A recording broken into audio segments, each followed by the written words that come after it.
Peut-on prendre au sérieux quelque chose qui paraît absurde au premier regard? Et si la plus grande preuve de puissance ressemblait d'abord à une défaite? Et si ce que vous trouvez le plus choquant, peut-être le plus incroyable ou improbable, était justement ce qui peut vous sauver? Si ces thématiques vous intéressent, restez avec nous, on va en débattre.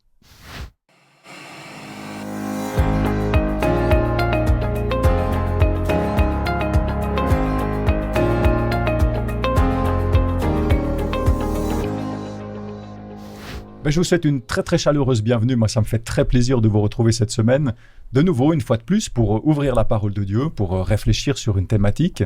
Et nous venons de commencer déjà la semaine passée ce nouveau trimestre avec une étude sur les 2 lettres de Paul aux Corinthiens. Et on en est, comme je l'ai dit, cette semaine à la deuxième émission, la deuxième étude qui s'intitule « Le message de la croix ». Alors pour discuter sur cette thématique, j'ai avec moi 2 invités sur ce plateau que je remercie chaleureusement d'être avec moi, d'être venus jusqu'ici. Il y a Roland qui est à ma gauche, bienvenue, merci beaucoup. Merci. Et puis Thiago qui est à ma droite, toi merci aussi, beaucoup. sois le bienvenu, merci beaucoup. Et comme à notre habitude, je vais vous laisser juste dire une petite phrase si les gens ne vous connaissent pas ou peu, ou que ça fait peut-être longtemps qu'ils ne vous ont pas vu, comme ça ils peuvent vous resituer. Roland, si tu veux bien commencer. Alors d'abord, ça me fait plaisir d'être avec vous pour étudier ce texte. J'ai passé une 20aine d'années comme pasteur et administrateur en Suisse romande, et puis une 30aine d'années comme enseignant à la faculté de théologie à Collonges. D'accord, un parcours bien rempli, on va dire, bien et dont rempli, on oui. bénéficie, dont on profite aujourd'hui. C'est gentil. Merci Roland. Et toi Thiago? Alors, moi, je m'appelle Thiago Silva, comme tu as dit. Je suis marié d'abord, et après je suis étudiant à la faculté où Roland a enseigné. Faculté à la faculté adventiste de théologie, justement. Et après, je suis aussi pasteur stagiaire à l'église adventiste de Genève lusophone. D'accord. Eh ben, merci beaucoup d'être avec nous. Ça nous fait plaisir de pouvoir partager tout ça. Je vais commencer avec une petite question brise-glace, comme à mon habitude aussi. Est-ce que vous, de manière générale, vous êtes plutôt à ne croire que ce que vous voyez, ou vous êtes plutôt ouvert à des idées, des pensées qui ne sont pas forcément quelque chose de démontré ou qu'on peut prouver ou démontrer? Est-ce que vous avez l'un ou l'autre exemple dans votre vie, dans votre expérience que vous aimeriez partager? Quelque chose en quoi vous avez cru ou vous avez au contraire pas cru? Quelque chose que vous avez vu et entendu, je ne sais pas. Alors, moi, je suis plutôt quelqu'un qui aime bien comprendre avant de croire. Il faut avoir un sens pour moi. Par exemple, pourquoi Jésus est mort dans la croix? Si je vais à la Bible et si j'arrive, par exemple, à voir l'histoire d'Adam et Ève et je passe toutes les histoires jusqu'à la mort de Jésus, j'arrive à comprendre, moi, c'est bon, je n'ai pas besoin des preuves supplémentaires. Mais j'avoue qu'en tant que chrétien, je reconnais que parfois il y a des choses que c'est un peu plus difficile, il y a des réalités plus importantes dans ma vie où j'en ai besoin des preuves. Par exemple, s'il y a quelqu'un qui me dit j'ai eu une révélation de la part de Dieu et qu'en 3 jours, X, ça va passer. Alors là, j'ai un peu plus de la peine à croire, je suis un peu plus sceptique. Et j'en ai besoin concrètement des preuves. Ce sera 3 jours après que tu croiras ou pas. Oui, c'est ça. C'est ça. Merci Thiago. Mais il semble que dans notre existence, on a des deux en fait. On croit volontiers ce qu'on voit et ce qu'on peut démontrer. Et en même temps, on a tendance aussi à croire ce qu'on ne voit pas et ce qu'on ne peut pas démontrer. Alors, je prends l'exemple de l'origine du monde, tout simplement.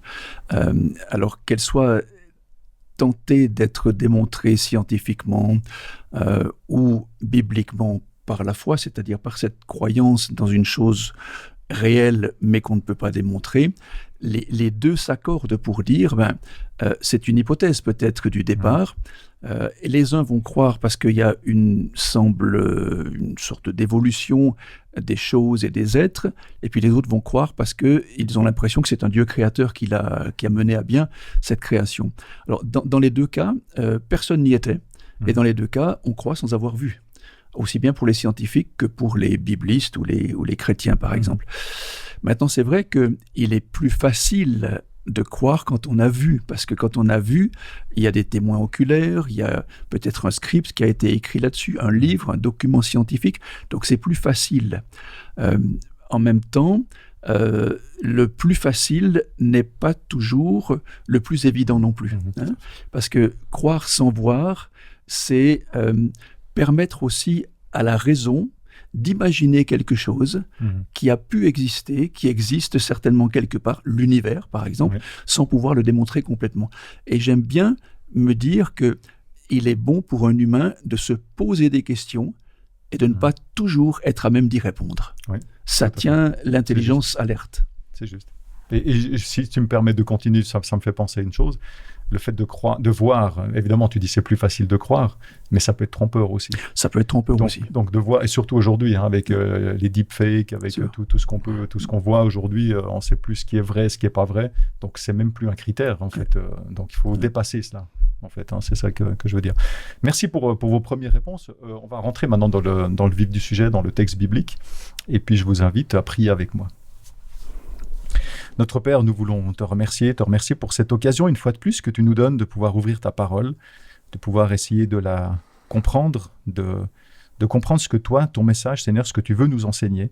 Et nous te demandons ton esprit pour qu'il nous guide dans nos réflexions, dans nos discussions, que ça puisse inspirer tous ceux qui nous regardent, qui nous écoutent. Seigneur, que tu sois avec chacun d'entre nous. Et je te prie au nom de Jésus. Amen. Amen. Amen.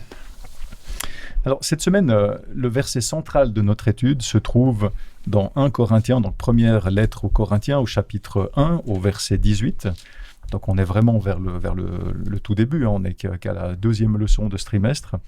Je vais lire les textes dans la version second 21, donc soyez pas surpris si vous n'avez pas tout à fait les mêmes mots. Et ce verset nous dit « En effet, le message de la croix est une folie pour ceux qui périssent, mais pour nous qui sommes sauvés, il est la puissance de Dieu. » Alors, ce verset, il dit que le message de la croix est quelque chose de complètement fou, si je paraphrase, complètement fou pour certains, en l'occurrence pour ceux qui n'y croient pas, mais qu'il est au contraire le plus grand signe de la puissance de Dieu pour ceux qui y croient. Alors, c'est une première question que j'aimerais vous poser. C'est quoi donc ce message de la croix qui est très bien perçu par les uns et puis très mal perçu par les autres ? Pourquoi est-ce qu'il y a une telle différence de perception, de façon d'accueillir ce message, finalement, chez les uns et les autres ? D'abord, tu as bien fait de le dire, c'est la première lettre aux Corinthiens. Or, pour nous, lire la lettre aux Corinthiens, c'est lire un texte qu'on connaît pratiquement par cœur, pour ceux qui se plongent dans l'étude de la Bible. C'est lire un texte dont on a déjà campé le décor, avec tous les récits bibliques qui viennent avant et après. Mais lorsque Paul écrit cette lettre-là aux Corinthiens, il répond d'abord à des questions des Corinthiens après avoir passé quelque temps avec eux. Mais on est là 20 ans après la mort du Christ, c'est-à-dire une génération. Donc les Corinthiens ne savent pas ce que c'est la croix du Christ. Le Christ, ils ne le connaissent pas. Ils le découvrent par la prédication de Paul et de ses collègues, les apôtres. Donc ça veut dire qu'il arrive dans un territoire où il y a des juifs, certes, mais des non-juifs, où il y a des esclaves et des hommes libres. Il y a des hommes, il y a des femmes. Il y a toutes sortes de populations, des riches et des pauvres, et on le trouvera vraiment attesté dans cette première épître aux Corinthiens. Mais lorsqu'il dit que la croix est folie pour certains et sagesse de Dieu pour d'autres, c'est vrai que entrer dans une ville comme Corinthe, une ville riche, une ville qui a autre chose à faire que de penser au salut de l'humanité, parce que, disons-le, c'est une ville pervertie à l'époque aussi, lorsque Paul la rencontre dans les années 50. Donc, effectivement, prêcher, parce que le mot, c'est la parole de la croix, ou l'expression de la croix, devient une folie, dans le sens où, si Paul prêche que Jésus est mort et ressuscité, ça veut dire qu'il y a un message derrière. Et ce message, c'est vrai, il le développera beaucoup plus complètement dans le chapitre 15, qui sera une étude ultérieure. Et donc ça veut dire que les gens, pour y croire, il faut qu'ils se défassent de ce qu'il va appeler leur sagesse humaine. C'est-à-dire qu'ils fassent le vide en eux pour désapprendre et apprendre quelque chose de nouveau. Donc pour eux, c'est une folie que d'entendre ce message pour le moment. Très bien. À mon avis, Paul, il essaie de passer un message spécifique. La croix, elle ne vient pas accepter parce qu'elle semble logique aux yeux humains, ou parce que le message qui vient de Paul ou d'Apollo ou de Pierre, elle est très belle et c'est quelqu'un qui parle très bien. Je pense qu'elle doit être acceptée parce que le centre de la croix est le Christ. Et s'il laisse d'être notre centre, si Christ laisse d'être notre centre, on commence à chercher des nouveaux centres dans notre vie. Et je cherche des autres messages autour, même peut-être parfois bibliques. Et dans la tête des Corinthiens, peut-être c'est ça qui s'est passé. Il avait un homme qui avait raison pour quelques-uns, pour les autres, il avait des autres qui avaient la raison. Et comme chacun a son centre ou sa manière de penser, les divisions arrivent gentiment et naturellement.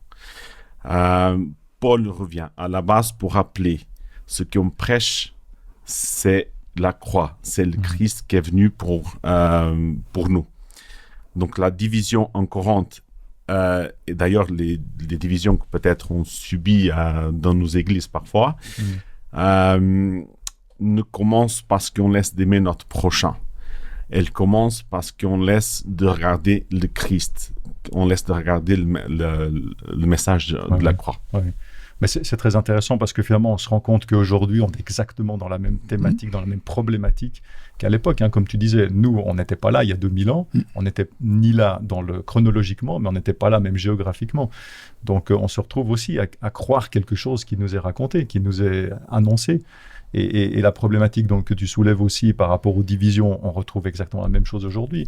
Dans les églises, dans les communautés, parmi tous les croyants, il y a différentes origines, différentes cultures, et pour se comprendre, et on a tendance un peu à se diviser. Donc rappeler le centre et rappeler les choses qui sont basiques, même si ça paraît quelque chose de fou, et c'est quelque chose de fou, mais c'est juste incroyable. Tout à fait.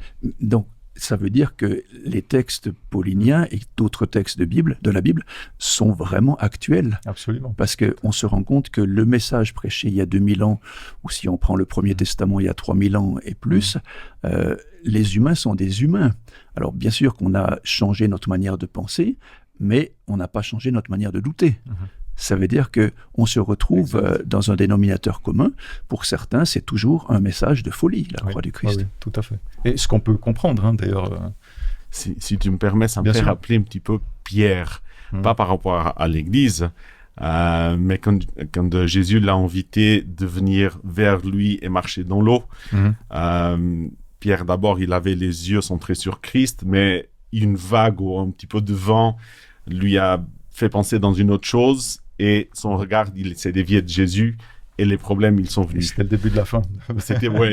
Et là, c'est un peu la même chose. Parfois, on est en train de regarder les leaders ou les gens qui font quelque chose de mauvais ou de bon, et on va suivre ces gens-là au lieu de suivre Jésus. Absolument, absolument.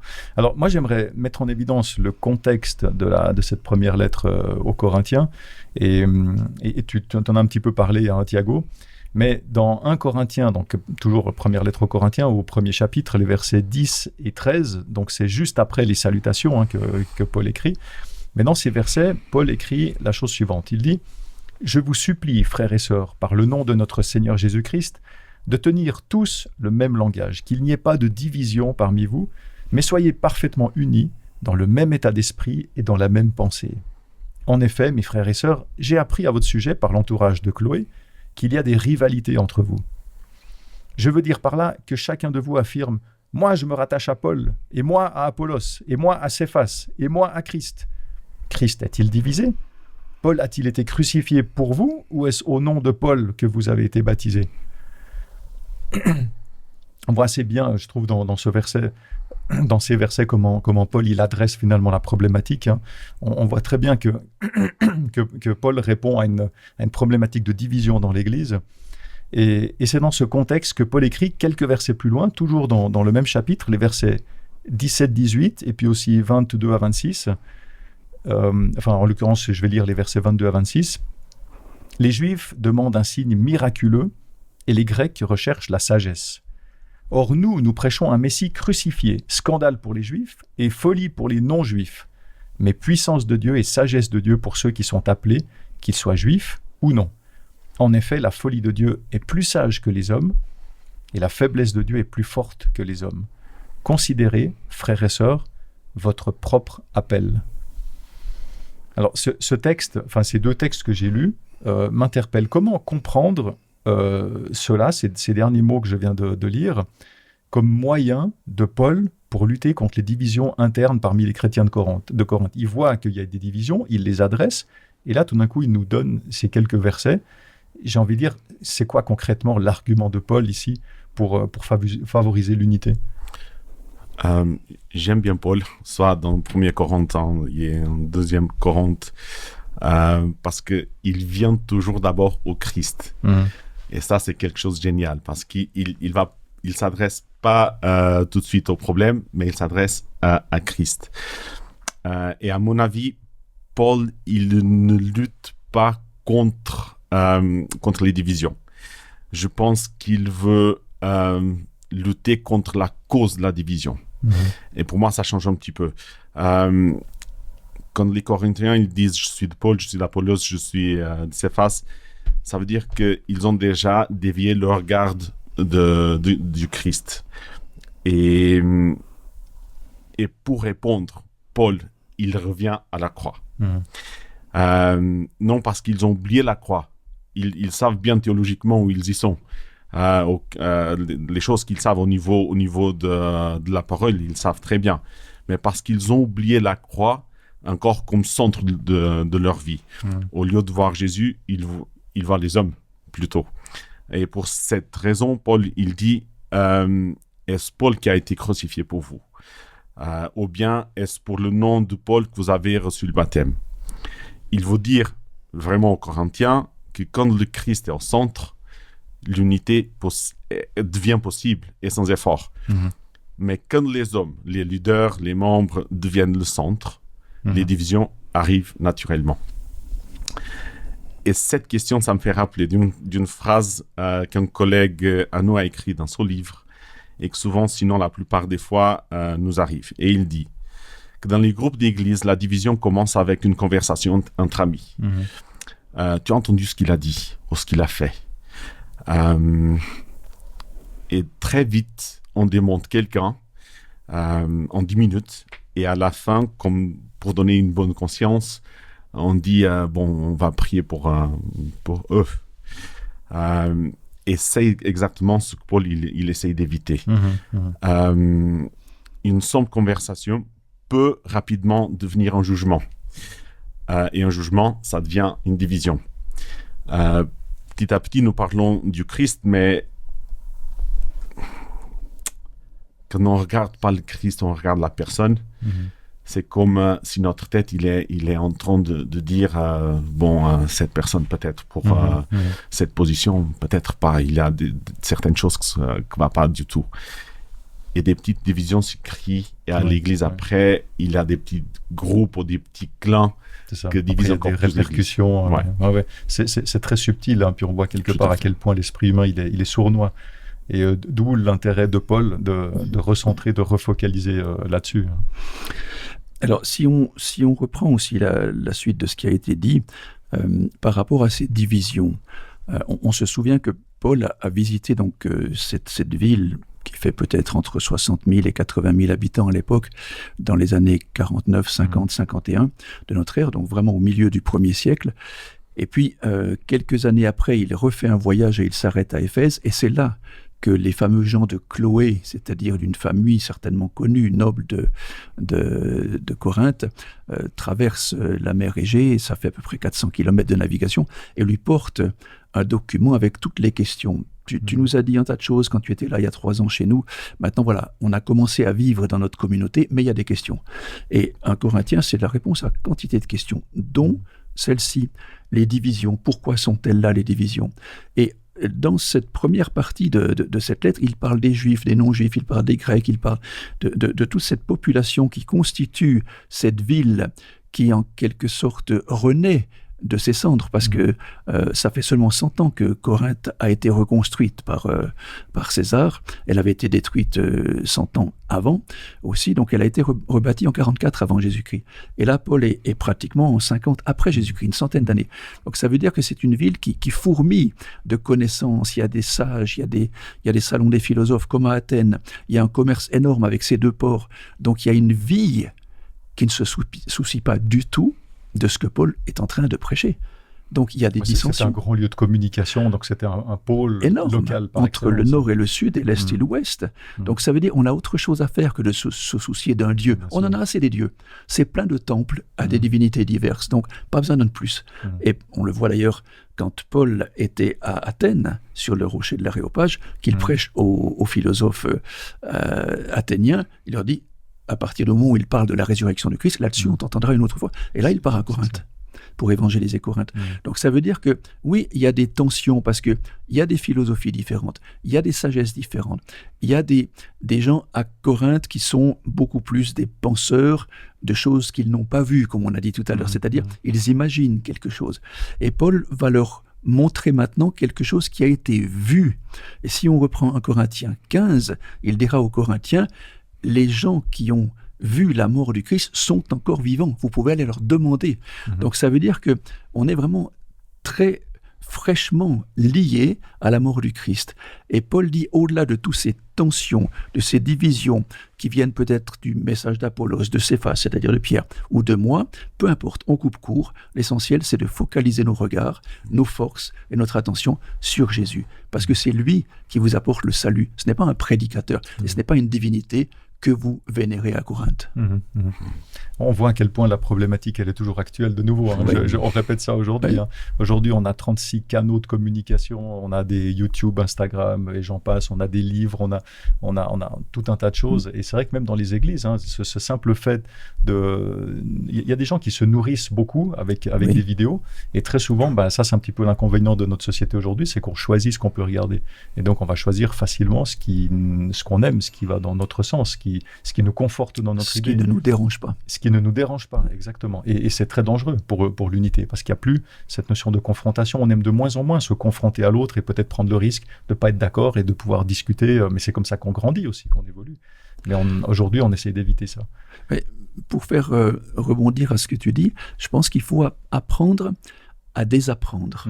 Mais désapprendre, c'est pas supprimer ce qu'on a appris. Oui. C'est se dire qu'on peut apprendre autrement aussi. Ça. Donc, désapprendre, c'est déconstruire ce qu'on a peut-être comme préjugé pour se dire qu'il y a peut-être autre chose à appréhender. Et c'est ce que Paul est en train de faire avec les Corinthiens. Désapprenez pour mieux apprendre.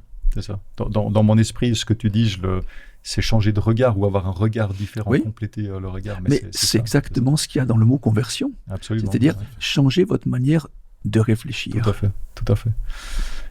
J'aimerais aborder plus en détail ce que Jésus il a accompli à la croix, et c'est ce que Paul nous dit de prêcher d'ailleurs.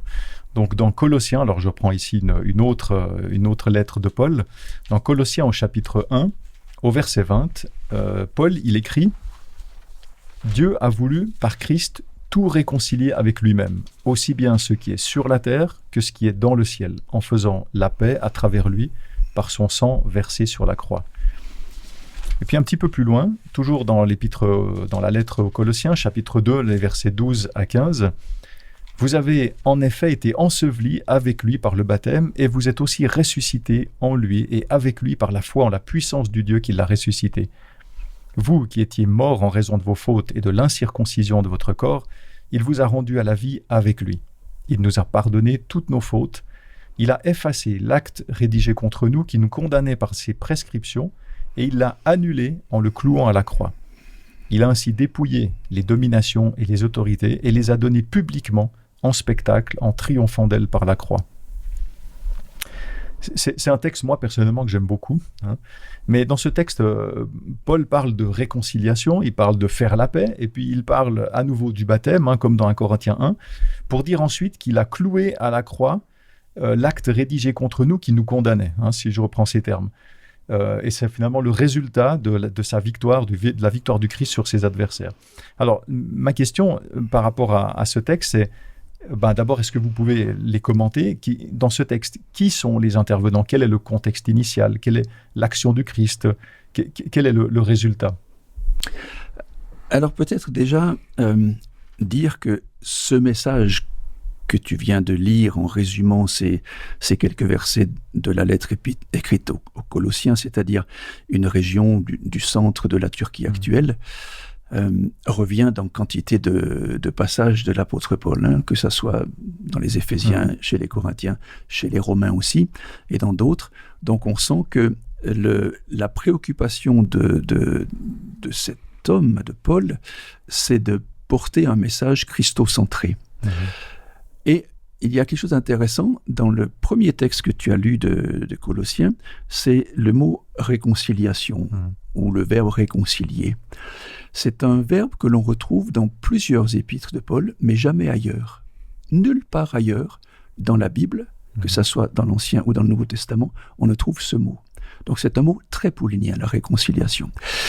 On se demande où Paul l'a trouvé, parce que c'est vrai que les auteurs bibliques récupèrent du vocabulaire de leur époque. Il n'y a pas un vocabulaire biblique, il n'y a pas un vocabulaire sacré, c'est un vocabulaire de tous les jours, politique, religieux, artistique, philosophique.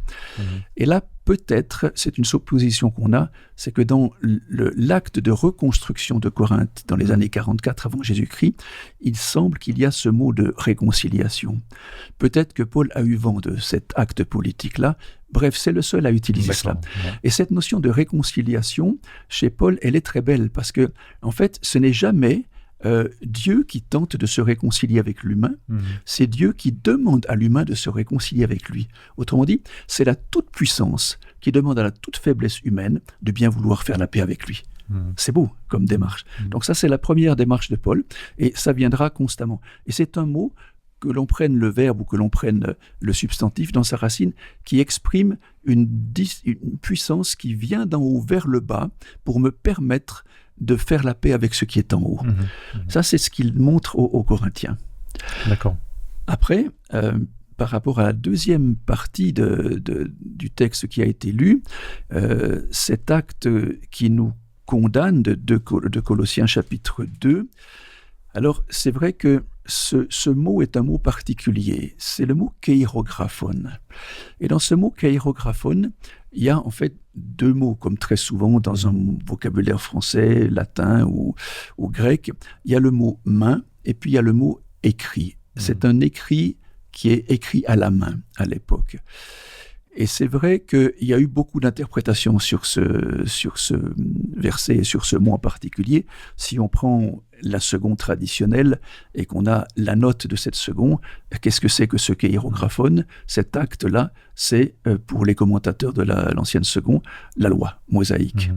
Après, dans la nouvelle seconde, la nouvelle Bible seconde et dans d'autres Bibles, on a rectifié cette vision dans les notes et on se dit, c'est peut-être et sans doute plutôt un acte rédigé à la main, c'est-à-dire autrefois, quand on commandait une marchandise, eh bien, on signait l'acte de commande. Ou bien, quand on demandait de faire crédit, on signait un acte de reconnaissance de dette. Et c'est certainement de quoi Paul veut parler aux Colossiens. Il y a un acte de reconnaissance de dette. Et il va le mettre en relation un peu plus bas avec la situation du péché de l'humanité. Autrement dit, l'homme n'a aucun moyen de se sortir de son péché à moins que celui-ci soit effacé. Et dans le keirographon, dans l'expression qui précède le verbe supprimer, va être un verbe qui va dire effacer l'acte qui nous condamnait. Et cet effacement ou cette expression de suppression, seule la croix, mais surtout la résurrection, parce qu'on s'arrête beaucoup à la croix, on doit aller jusqu'à la résurrection, seule la résurrection peut être capable d'abolir définitivement ce qui me condamne, c'est-à-dire mes fautes. D'accord. Merci beaucoup. Très beau développement. Oui, je sens que j'ai rien de plus à dire. D'accord. Ce qui me touche le plus, en fait, c'est, si on vient au chapitre 1, c'est le mot réconciliation. Je pense que c'est l'action du Christ qui compte le plus, c'est réconcilier, soit avec Dieu, l'homme avec Dieu, soit l'homme avec les hommes. Et souvent, on peut penser que cet acte de Jésus à la croix a comme but de nous enlever seulement notre culpabilité. Mais on oublie que Dieu, il vaut beaucoup plus que cela. Il veut restaurer la relation qu'il veut avoir avec nous, mais la relation qu'on doit avoir aussi avec les hommes. Il a toujours le triangle qu'on peut avoir, notre relation avec le Christ et notre relation avec les autres. Et encore, si on part au verset 14 du chapitre 2, et justement, je voulais donner seulement un mot de plus sur l'acte rédigé contre nous. Je trouve intéressant que Paul, il parle ici d'un acte que nous condamner, comme Roland il vient de dire. Et beaucoup de nous, ou beaucoup de chrétiens, vivent encore aujourd'hui comme si ces mauvais actes, ils s'affichent toujours devant Dieu. Ils rappellent de Dieu, celui-là, il est pécheur. Et la peur, là, et la culpabilité, elle reste très forte. Et le sentiment qu'ils sont jamais assez, elle arrive. Mais Paul dit que Christ, il a effacé ce qui nous condamnait et que c'est obstacle à une relation avec lui pour établir cette relation rompue. Et après, il y a quelque chose qui m'est venu à la tête et je pense que c'est important quand même. La croix n'est pas seulement l'endroit où ma dette est réglée, c'est l'endroit où Dieu me ramène à lui. D'accord. Moi, ce que je trouve très intéressant, je te redonne tout de suite la parole, ce que je trouve très intéressant dans ce texte, puis c'est la raison pour laquelle moi ça me parle beaucoup, c'est que très souvent, quand on discute avec des chrétiens, quand on discute avec d'autres, il y a souvent cette question qui revient, ou même peut-être que les gens, c'est une question plus ou moins affirmée, on va dire, mais qui se disent, mais pourquoi si Dieu il a vaincu le péché, si Dieu il m'a sauvé, pourquoi est-ce que moi aujourd'hui je continue à pécher jusqu'à ce que Jésus revienne et qu'il nous emmène avec lui, pourquoi est-ce que tous les jours je continue à pécher alors qu'on a la victoire sur le péché? Et pour moi, ce texte, alors c'est très personnel, mais ce texte, quand je l'ai lu, je me rappelle quand j'avais vraiment pris conscience de ça, pour moi c'était une réponse directe à ça. C'est-à-dire que Jésus, il est venu, il a la victoire, mais ce texte nous dit bien qu'il n'est pas venu nous sortir du péché, mais qu'il est venu enlever la condamnation. C'est-à-dire que même si on pêche, quand on est en lui, et avec tout ce que ça implique, il n'y a plus personne pour nous accuser. Alors, on a un peu cette image que quand on fait un péché, il y a Satan qui est derrière pour quelque part pour essayer de pour revendiquer quelque part, pour dire il m'appartient.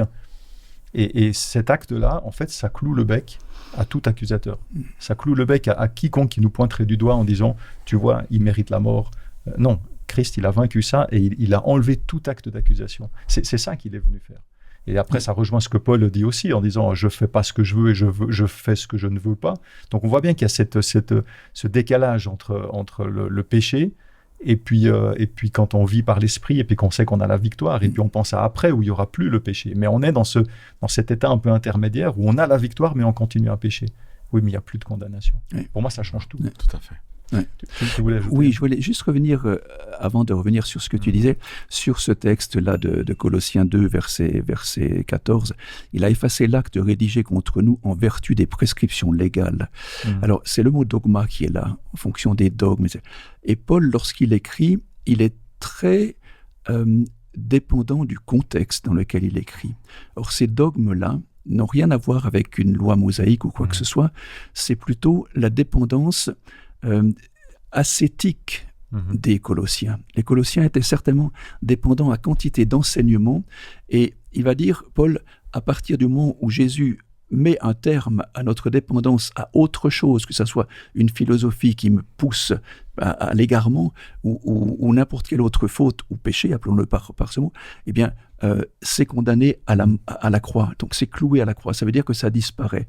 Littéralement, c'est gratté à la croix. Un petit peu comme dans l'Ancien Testament, on avait le couvercle de l'Arche de l'Alliance, le caporet, le verbe kafar, c'est gratter la faute pour l'enlever. D'accord. Et maintenant, pour revenir justement un mot par rapport à cette ce déjà et ce pas encore, en quelque sorte. C'est déjà fait, on enlève la condamnation, mais je continue à pécher. Or, si on prend la première lettre de Jean, ces petites lettres-là, il dira, mais ne péchez pas, mes petits-enfants, mais si vous péchez, vous avez un paraclet.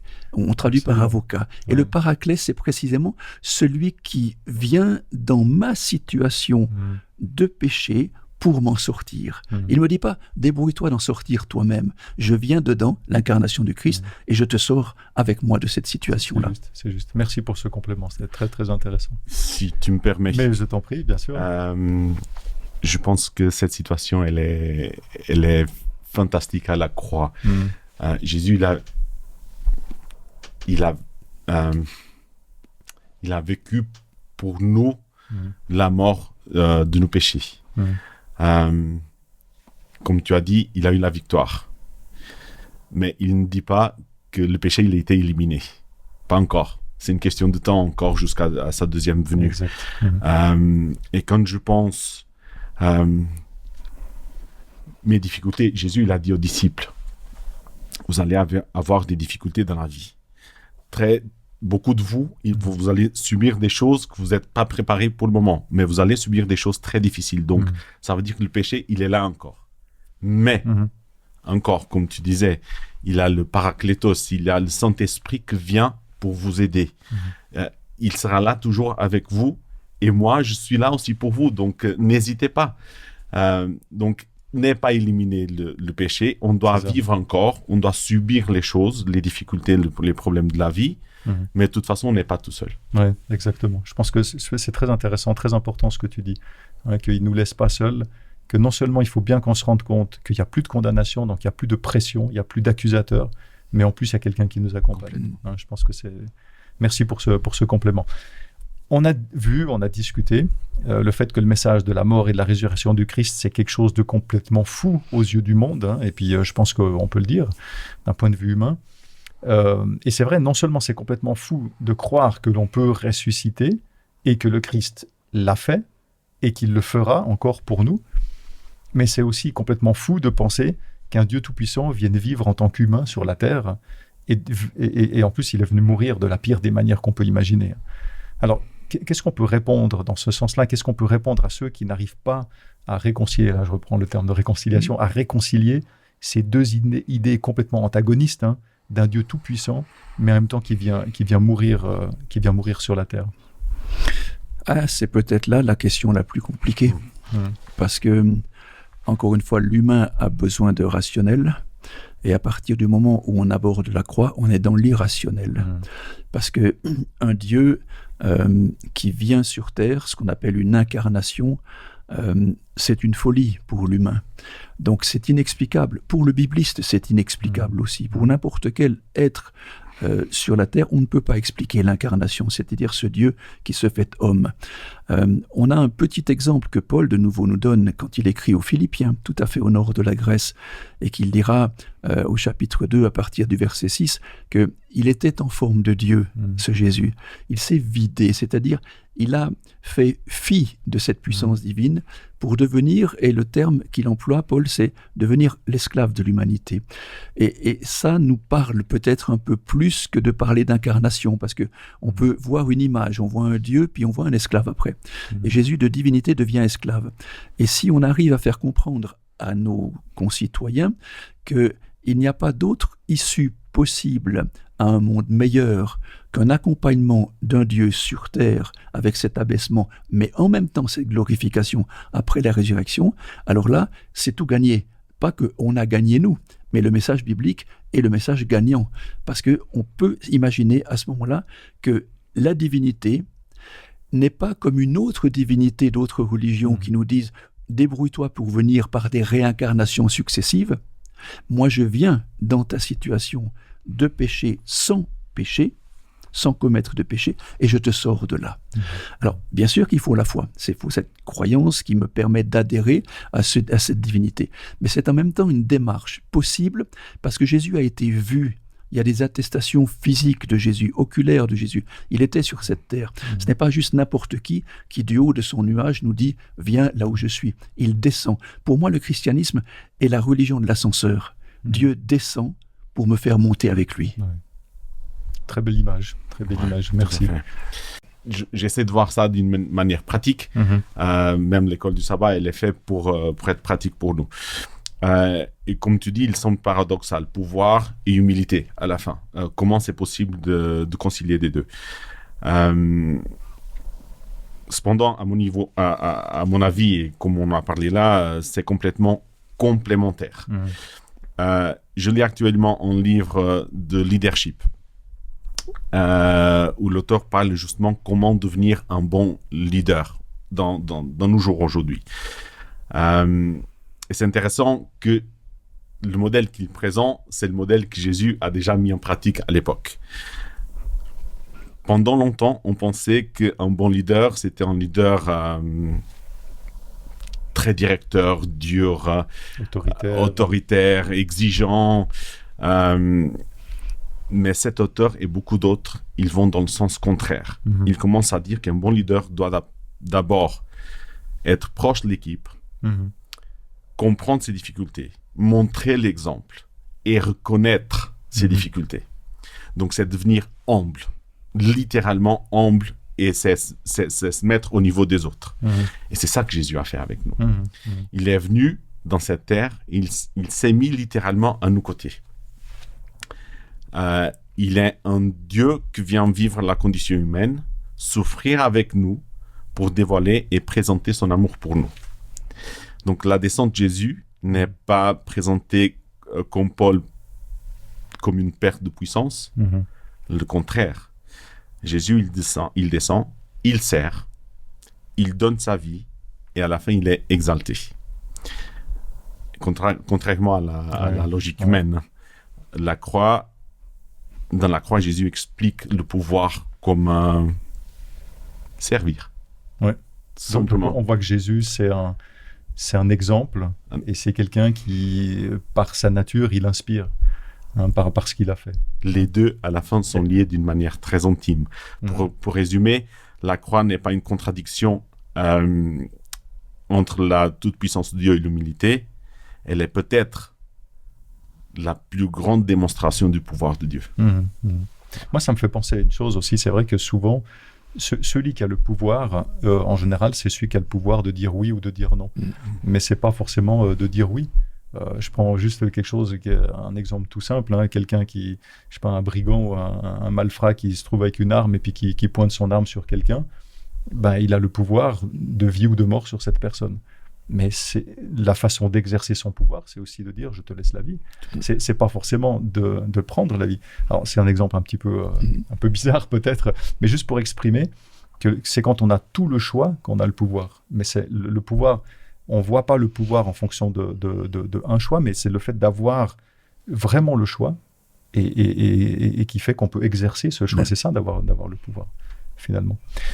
On arrive gentiment au terme de notre discussion et avant de terminer, j'aimerais encore vous demander une chose, vous demander une petite conclusion assez rapide sur vous, ce qui est le plus important pour vous, ce que vous retenez, s'il fallait retenir une chose, alors je schématise un peu, mais s'il faut retenir une chose, ce serait quoi? Voilà. Le message de la croix. Merci Thiago. On rembobine tout et on recommence. Ouais. Alors, pour moi, le message de la croix est simple. Jésus, il est venu pour nous sauver. Jésus, il est venu pour éliminer pas nos difficultés dans ce monde en tout cas, mais pour garantir la possibilité du salut. Jésus est mort pour moi.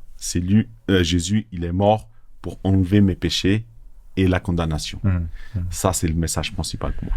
Merci. Je ferai un petit pas de plus et je vais laisser la croix de côté pour parler du tombeau vide. Parce que pour moi, le tombeau vide, c'est le nouveau monde quelque part. C'est le monde de la victoire. Et à d'autres moments, Paul va écrire aussi à d'autres communautés religieuses qu'il a fondées qu'il faudrait cesser de regarder en arrière et se porter vers ce qui est en avant. C'est vrai que dans notre vie, on a une fâcheuse tendance à faire constamment le bilan qui nous assaille, qui nous accable, qui nous fait baisser les épaules.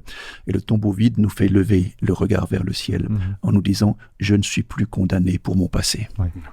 J'aime beaucoup cette conclusion aussi, j'apprécie beaucoup la tienne aussi, mais c'est vrai que ce regard positif est très très important. On parle tout le temps de la mort du Christ, on parle très peu de sa résurrection. J'ai envie de dire que la victoire est là parce qu'il est ressuscité. Je me suis toujours posé la question pourquoi on faisait une croix alors qu'en fait c'est un symbole de mort. Et pourquoi on symbolise pas un tombeau ouvert, qui est un symbole de vie? C'est ce que je me suis toujours demandé aussi. Ben voilà. Et j'ai toujours suggéré dans mes prédications, voire dans mes thèses, de changer le symbole du christianisme de la croix en tombeau vide.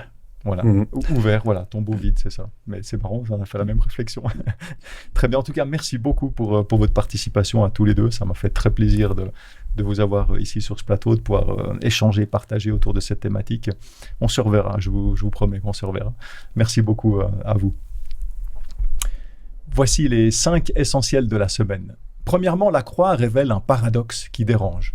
Ce que le monde juge faible est justement ce que Dieu utilise pour sauver l'humanité. Deuxièmement, Paul recentre tout sur Jésus-Christ crucifié, car c'est là que se trouve le cœur du message du salut. Troisièmement, la sagesse humaine ne suffit pas à résoudre le problème du péché. Seule l'action du Christ peut le faire.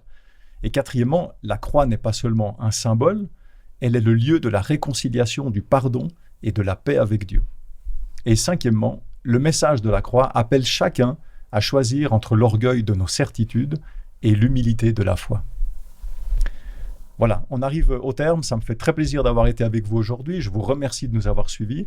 J'espère que cette émission, que nos échanges vous auront été profitables, que ça a généré peut-être des questions, que ça a apporté des réponses. Je vous invite en tout cas à continuer à étudier la parole de Dieu, à ouvrir cette parole, en particulier maintenant les 2 lettres aux Corinthiens, que vous puissiez toujours développer votre propre réflexion, partager aussi avec des amis, plus spécifiquement en groupe et en discussion. C'est comme ça que l'on avance mieux et qu'on peut confronter des idées. C'est vraiment cela à quoi je vous encourage. Et je vous remercie aussi, je profite de l'occasion pour vous remercier pour les dons que l'on reçoit de certains d'entre vous.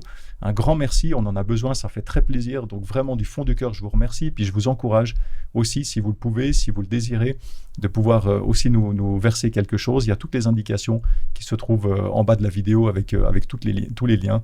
Et puis, n'oubliez pas aussi de mettre un petit pouce, si ce n'est pas déjà fait, sur la vidéo. Et puis de partager ça avec vos amis, vos connaissances, tous ceux que ça pourrait intéresser. Voilà, il ne me reste plus qu'à vous souhaiter une très très bonne semaine et puis à vous donner rendez-vous la semaine prochaine pour une nouvelle émission. Au revoir.